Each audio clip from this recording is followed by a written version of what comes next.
my way, because the right way isn't always the right way. We're talking about something dear to my heart today. It's dear to my heart because I've always loved doing things my way. Not because I don't like how others do things, but rather because this is my life and I want to do it my way.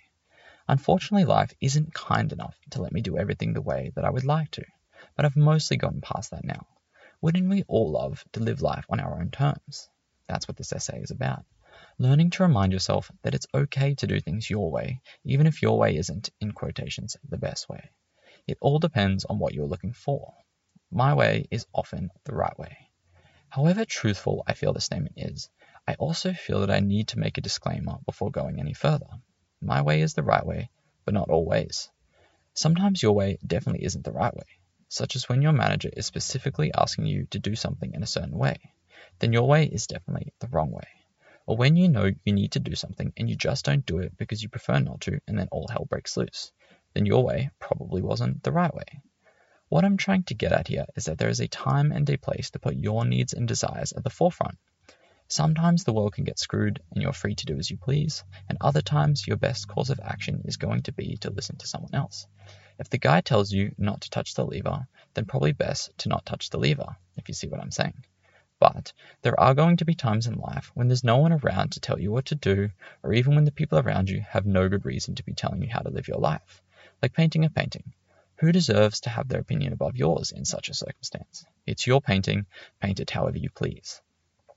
I have the right to paint my painting with my nose as the brush, should I decide to. Nobody else's business. There's no right and wrong in this circumstance. There's just your way.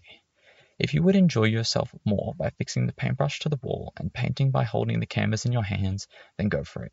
It all comes back to what you are looking for, where it all began. I was an adventurous child, and I'm an adventurous adult too. Which one had it more? I'm still not sure. The point is that as a kid, I liked messing around with stuff. Dangerous, safe, quiet and loud, whatever I could get my hands on was good enough for me. I grew up with a shed filled with all kinds of weird and wonderful contraptions useful for all kinds of odd and interesting projects. The only problem was that I didn't know the first thing about making things. In fact, I was often much more of a destruction kid than a construction kid.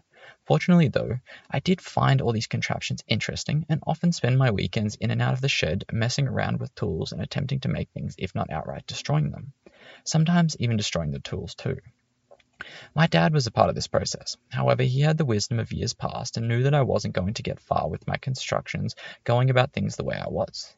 He made an effort to teach me the right way to use these tools, something I appreciate now that I'm an adult, however not something I was interested in at the time. The key difference is that now that I'm an adult, I actually want to make things that cost me time, money, and effort.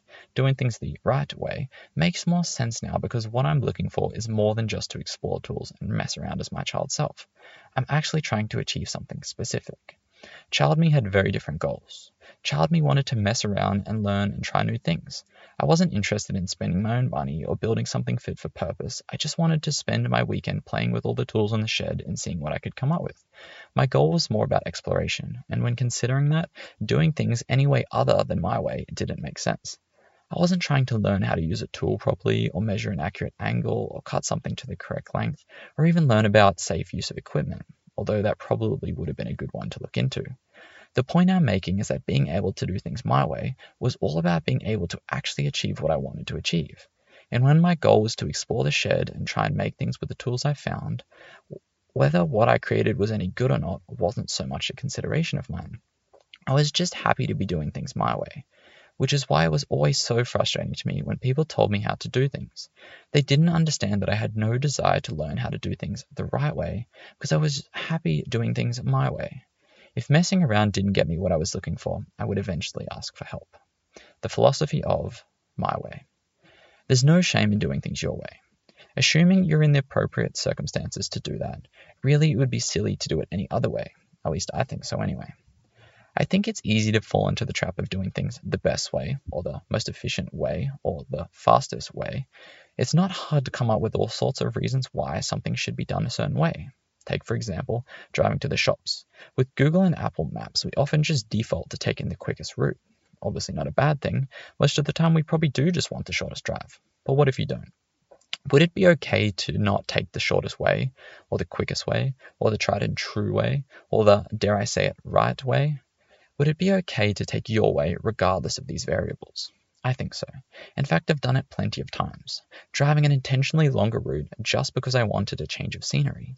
I felt that I would be happier if I went a different way, so I ignored the quickest way and just went my way.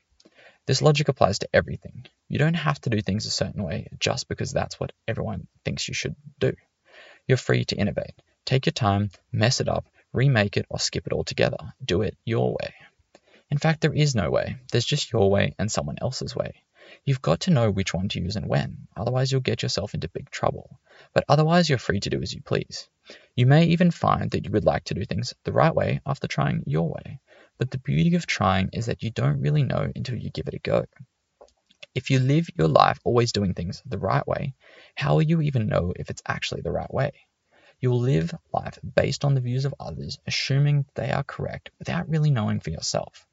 But when you try things your way, you'll find out for yourself whether the right way is really the right way or not. Life is an experiment, and if you don't play your own game, then you'll live life never knowing what's really true. You'll have to accept that what others say is good enough, something I could never do. I'm happier to try it my way and screw it up than to just do it the right way to begin with. Sometimes I come around, other times I don't. Sometimes the right way is indeed the right way, other times it isn't. But you'll never truly know the right way until you also try it your way. Sometimes I'm just happy to do it the crappy way. What does the right way have to say about that? Sometimes imperfect, half done, funky looking, weird tasting, strange sounding, long driving, extra stopping is the path to what I want. Maybe I want it done wrong. Who's to say? Often the right way is the wrong way, so dare to do it your way.